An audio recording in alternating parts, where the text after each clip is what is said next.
Good afternoon, good morning. This is Mark Johnson from Loyalty 360. I hope everyone's happy, safe, and well today. I want to welcome you back to another edition of Loyalty Live. In this series, we talk to leaders in customer channel and brand loyalty about the technology, trends, best practices that impact a brand's ability to drive unique engagement, drive personalized experiences, and most importantly, customer loyalty. Today, we have the pleasure of speaking with Todd Leach, who's the Chief Client Officer for SMG. Hi, Todd. How are you today? Doing well. How are you, Mark? I'm doing well. Thanks for asking. Got my COVID shot today, so feeling good. Yeah. So got that out of the way. But anyway, so again, thanks for taking the time. Can you tell us a little bit about yourself and your role with the organization? And for those who may not know what SMG does and who you are, it'd be great to have a little bit of detail about what you guys do and how you do it as well. Sure. So Todd Leach, as you said, Chief Client Officer. I've been at SMG for almost 13 years now. My role is I oversee our client operations, insights, research, and client success teams. And I have a background in consumer insights, market research prior to my time at SMG, and in fields such as healthcare, insurance, financial services. And I think about SMG and what we do. We're a customer, patient, and employee experience measurement and management firm. And so that means we collect solicited and unsolicited feedback from customers and from employees and translate that into actionable insights for our clients. And so really work hand in hand with our clients to understand the data, understand what it's telling them, and helping them activate that data and turn it into insights. Okay, great. One of the things we love to do is get a little personal information on the people we speak with, maybe a fun fact about yourself, something you like to do, jumping out of a plane, traveling, whatever it may be. Yeah, I don't know if it's like, I've got one that's old. So I played football at a small college, but unfortunately, that's been a long time now. I was thinking about it as preparation for this. It's been a long time. I'm not sure how much of football I remember, but it was a small college, which meant no scholarships, which means you do it because you love it, for the competition, for the process of improvement, for getting better and that kind of thing. And, in the last year, I would say, for me, COVID has been good for me in one way that I have more time at home, with less client travel this year. And so that has meant getting back into exercise and running and that kind of thing. And I ran my first half marathon in December. So that's a fun fact about me. Used to play football, got out of shape over 30 years, and then figured out a way to get back in shape. So that's been fun. That's good. That's good to hear. It's always great to hear stories about that because fitness is a very important thing, especially going through COVID, right? The healthier you are, the better it is. And I'm a big fitness fanatic myself. So I don't run as much, but I love lifting weights and doing a lot of things with my kids who are pretty big athletes. So it's good to hear that. So perfect. You talked a little bit about your company, what you do, the industries you work with. I think what was interesting and what we hear from our brand membership is truly understanding the customers, being able to take these disparate data sets and make them actionable is very important. Can you talk maybe at a high level about how you help brands do that? Because getting the right data and simplifying it in a manner that they can truly use is very important, but it can be very, very difficult. Yeah. So, first, we serve a lot of industries, restaurant, retail, C-store, grocery, personal services, all the way through movie theaters, healthcare, financial services. There are a lot of data sources, right? When I first started in this industry, we had one. It was IVR phone surveys, right? And right. It quickly went to web surveys and then mobile surveys, and now we have all these listening posts, both solicited and unsolicited, things like ratings and reviews, video feedback, all these different channels. And not only that, but we have all the operational data from our clients as well, and bringing all that into one spot. Both from a reporting standpoint and from an analytics standpoint, I think is the key. And so you want to put it in the hands of the frontline employees, but then also be able to take that data and analyze it and understand how it's all connected and understanding the relationships between it at the macro level, at the company level. And that's kind of what we do. We do both, right? So one is a reporting platform that makes it easy for a frontline user to go in and understand what's going on in their location or in their district or in their region. But then also layering on top of that, the consulting and our insights teams and professional services groups to come in to our clients and share with them what we're seeing in the data and answer bigger business questions. So those two things together we're very focused on the consulting side of things and program design, best practices, and making sure our clients can activate the data and take action within their organizations. Okay, I think it'd be good to kind of rehash that thought. A lot of people are familiar with software as a service. You talk about being software with a service, software with a service provider. Can you kind of maybe detail kind of what that means again for our audience? Yeah, absolutely. So, I think it's probably the big differentiator for us and what we do, and it's more than just the technology to listen and report. It's the consulting, the insights, and professional services to activate those insights and activate that data. What we find is our clients want consulting on program design, on best practices for things like goal setting, benchmarks that they can compare themselves to, or cross-client analysis. I believe service shouldn't be an add-on. It shouldn't be something that you have to pay extra for. It should be part of it, because what happens with a lot of programs, especially in this space, is if you don't have that service on top of it, they tend to get stagnant and just sit. And if I'm an executive at one of our clients, I want somebody pushing us to get better, holding us accountable to what others are doing in the industry. And that's what our teams do here. Absolutely. That's great. And I think that's interesting too, because one of the things we've seen going through COVID, and we actually just released our first industry report, similar to a Gartner or Forrester, on customer loyalty and kind of ancillary services.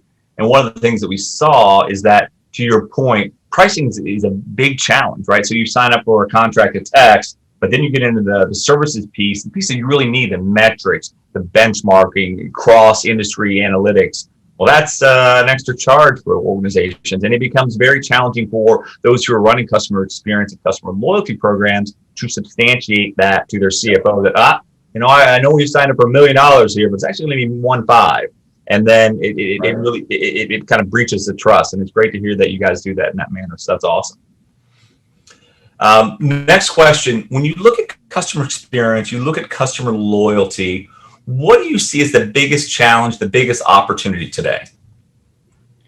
Man, if I think about frontline consumer, and it's the choice they have, right? It's access to all of your competitors in the palm of their hand. Cross-channel experiences is another one. So you layer on top of the choice, now you can access a brand in a number of different ways. And, I think that's another big piece. So a lot of choice. I would also say that, one of the things that I see that's missing in terms of customer loyalty, not missing, but sometimes forgotten about, is the importance of the employee experience at the front line of that, right? And so if you're going to try to build customer loyalty, is ensuring that you're listening to your employees as well, because that's typically a great source of that information and great source of knowledge of what your customers are thinking in terms of how your employees engage with them. So, but I would say the biggest challenge is choice and how brands access you, or how consumers access your brand, I should say. Okay. Is there a brand that you think does an exceptional job of creating customer loyalty? It could be a client of yours, or it could be someone that you're just loyal to in general. Why do you think you're doing a great job? I could talk about, there's a lot of well-known brands that do a great job. And I was thinking about this, and I'm thinking about all the clients I work with. It's like picking your favorite kid. I have 3 kids, and I won't tell you which one's my favorite, but it's like picking your favorite. And we work with a lot of great brands, and I'm going to name a couple, but I will say brands like Tractor Supply. It's a retailer, and from where I sit, they stay true to their core customer, while also working on building their customer base at the same time. They don't lose sight of their core customer base. But what I've loved about watching Tractor Supply over the decade plus that I've had the opportunity to work with them is they adapt quickly. When COVID hit, they were one of the first brands that got curbside pickup up and launched, and they did it in a matter of weeks. And we saw this across a lot of our clients and across a lot of the retail and restaurant space, the adapting quickly. The other thing I love about Tractor Supply is when we go to meet with them, we're in the room and we have CEO, COO, CFO. We have the entire organization in the room for presentations, and they are talking about action in the moment. It's not a readout where they all go and think about it and don't do anything with it. They're taking action. And so I think about them and other brands like Chick-fil-A, obviously fantastic brand, and we have a 20+ year relationship with them. They're passionate about listening to the customer and getting better. And what separates great brands is this idea that they're never satisfied. And, you take a step back and think about a brand like Chick-fil-A, you could say, well, why do they even need to listen to what the customer thinks anymore? We've got this nailed, right? Their drive-through lines are wrapped around the building. but they're always pursuing excellence. And I think that's the key to their greatness, is they're never satisfied. Absolutely. Interesting. So when you look at kind of opportunities for brands to drive customer loyalty, customer experience, what is a piece of advice that you would recommend to them to help? And one of the things that we see right now as well too is there's a lot of complexity in software, a lot of complexity in process providers or service providers. They make the process around customer experience and customer loyalty so arcane. It has buzzwords and euphemisms, and kind of measurement becomes a challenge. So, are there one or two things that you would recommend to a brand that can help them increase their customer experience and customer loyalty efforts? Yeah, there's some things that we focus on with our clients, and one is I would spend time either internally or with your CX partner mapping out the customer journey, and then connecting those passive and active listening channels to each moment of truth in that journey. It's a pretty eye-opening exercise to go through, and we've been fortunate to do this with a number of our clients, where you sit down and you literally just map out like all the different connections that a customer will have with your brand, and how are you listening at each one of those moments of truth. And then I would say that constantly evaluate the progress you're making on your customer experience measurement strategy. Are you maturing it, and how do you compare to others? And then the last point I would make is getting the data in the hands of frontline employees to take immediate action. That's a pretty straightforward one. And that hasn't changed, right, since we've done IBR surveys all the way through to today. Getting access to the data to the people that can have an impact on that customer in the moment is critical. Okay, absolutely. I know you have a lot of clients in the retail and restaurant industries. A lot of them have been hit exceptionally hard due to COVID or by COVID. How have you seen COVID impact your clients and kind of brands in general? I mean, I think the need to be agile hit us all about a year ago, right about this week, right? So, I think about the changes that we've seen accelerate in the last year. So ghost kitchens, launching delivery-only brands, buy online, pick up in store, curbside, bring your own device, right? Mobile ordering. It's accelerated a lot of the digital activities that clients were thinking about.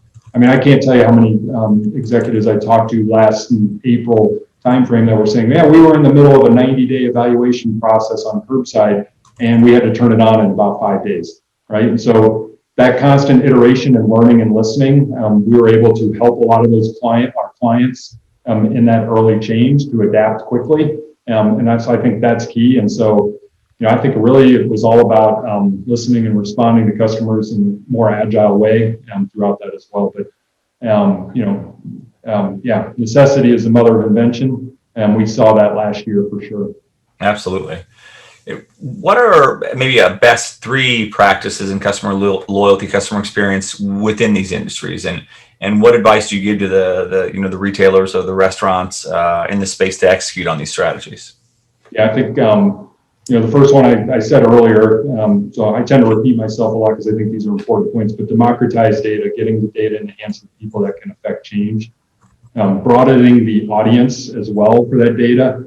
Clients that do this well and really have a cohesive plan are clients that it's broad in their organization. It doesn't just live in store operations, for example. It's across the organization. You're bringing in the right people.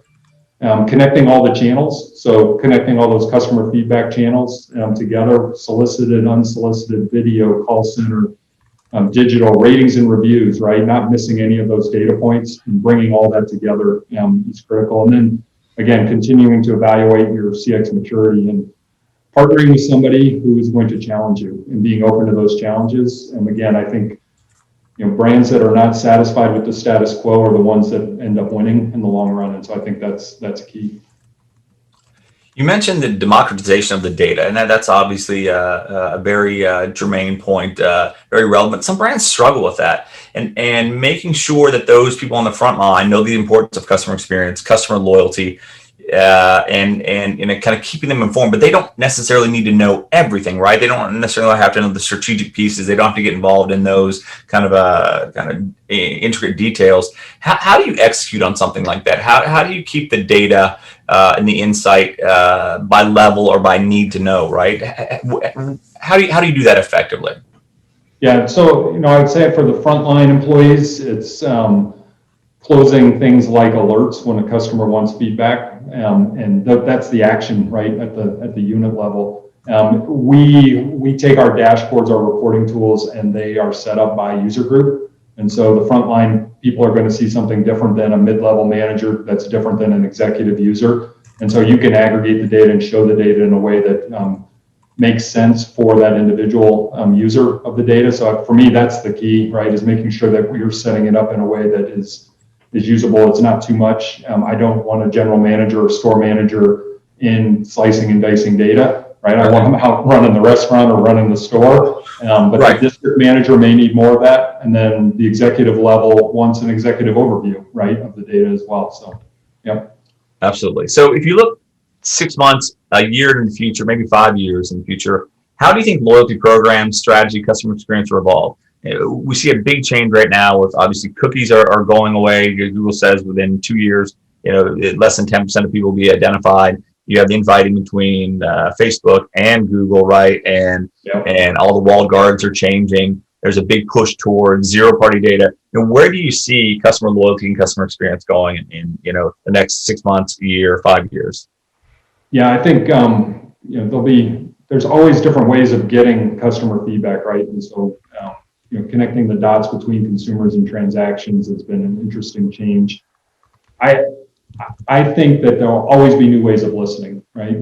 We're talking to clients and they're looking at things like using video in stores to assess facial recognition and understand if the customer's happy or not, right? And so I think the technology will continue to evolve and become less touch, maybe more unsolicited feedback, right? Different passive ways of collecting that information about a customer could be interesting, but I still believe that the fundamental things that are important are not going to change. When somebody has a challenge in a retail or restaurant setting and they want someone to respond to them, they want the path of least resistance, and they want to be able to get a response quickly and know that changes are being made. So I think all the different ways you listen could change over time. They didn't change for a long time, then they all changed rapidly, but I think how we take action on it, I don't think that part is going to change in terms of expectations of a consumer. Okay. You talked about some new technologies, facial recognition, obviously being able to look at emotive kind of scores or kind of where they are in a range of continuum. Are there other new technologies, AI, machine learning, that brands could be using effectively that can help customer experience, customer loyalty? Other technologies besides facial recognition, I think the video stuff has been interesting for us. We've had a handful of clients that are interested in that, and I think we'll continue to see clients want that. The video is what I like about it is it makes it real for the front line. And so when I've got a handful of clients that are now putting those videos back into the restaurant or into the store. So instead of saying it's about, friendliness of associate is important, it is an actual video of a customer talking about their interaction with an employee in that particular location. I think that continues to gain ground. But from a tech standpoint, for me, it's connecting all those data sources is probably the most important thing to give that holistic view. And because in the past, if you were just doing an IVR only survey, you might have missed my 18-year-old, right? He's not going to take a phone survey. You might have heard from my mom, but you didn't hear from a lot of people in between. And so now with all the different ways we can listen, it's just bringing that together. Okay.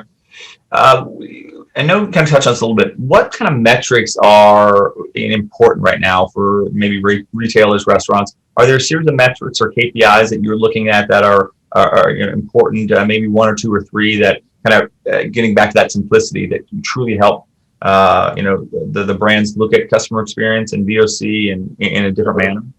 Yeah, when I think about what we collect, right, we ask either NPS or overall satisfaction. And so we ask that OSAT question right up front. And that's usually a very good benchmark. But we talked about loyalty earlier, and the return and recommend questions are the key ones to me. Those are the behaviors and what somebody says they're going to do. And not only says they're going to do, but then we have ways of measuring what they actually do and looking at. So if they said they're going to return, did they actually return? And do they return to your brand in a shorter period of time based on today's experience? And so, connecting it all back to the financial metrics of an organization, I think is key. And so I like return and recommend. You can obviously drill down into a bunch of other things, like understanding what are the key drivers and what influences those behaviors. But the two actionable things that most brands are looking at is, do customers return faster, and do they share about their positive experience? And so brands that do that well versus brands that don't do that well, are there some indicative pieces that kind of allow you to see what that is, or why do some brands do it better than others? Is it they have better service or better product or better focus from democratizing the data, or why that dichotomy? Yeah, brands that do it better are taking action. They're understanding. So if I back up, talk about overall satisfaction, and we look at the key drivers. And if you're in the QSR fast food restaurant space, the key drivers of overall satisfaction are probably going to be things like speed of service, accuracy of order, taste of food, and friendliness. And brands that do those things really well tend to have better loyalty outcomes, so return and recommend behaviors. You think about it, again, I mentioned Chick-fil-A earlier, they could have a line of cars around the building, but you're still going to get in that line because you know it's going to be fast and it's going to be accurate and they're going to be friendly. And you know the taste will be consistent, right? And so it's brands that are laser focused in on those things. What are the key drivers of that experience for the brand? Yep. And how can they continually improve those over time? Okay. And the last question I have for you is, what can we do as a trade association for customer loyalty to help brands or even technically organizations like yourself in their customer loyalty and customer experience journeys? Yeah, I come back to it, and I think I hit on it a few times, right? It's about action. I can measure my blood pressure every day, but if I don't do something to get it lower, it's just measurement for measurement's sake. And so I would say the same thing to any brand that wants to get better. It's listening and taking action and holding yourself accountable to that, and being okay being challenged by your partner in that adventure as well. So never be satisfied is something we say a lot, right? And that's what I would push for. That's awesome. Well, Todd, thank you very much for taking the time to talk to us today. It was great getting a kind of deeper dive into SMG, some things you guys do and how you're doing it. Most importantly, what you're seeing in the brands and the verticals that you support, because I think being able to share what you're seeing really helps those who may have a challenge kind of ascertain, what those challenges that are and kind of the depths that they actually may exist in the organization. You bet. It's been fun. Thanks, Mark. Perfect. Look forward to hearing from more, and thanks for everyone for watching today.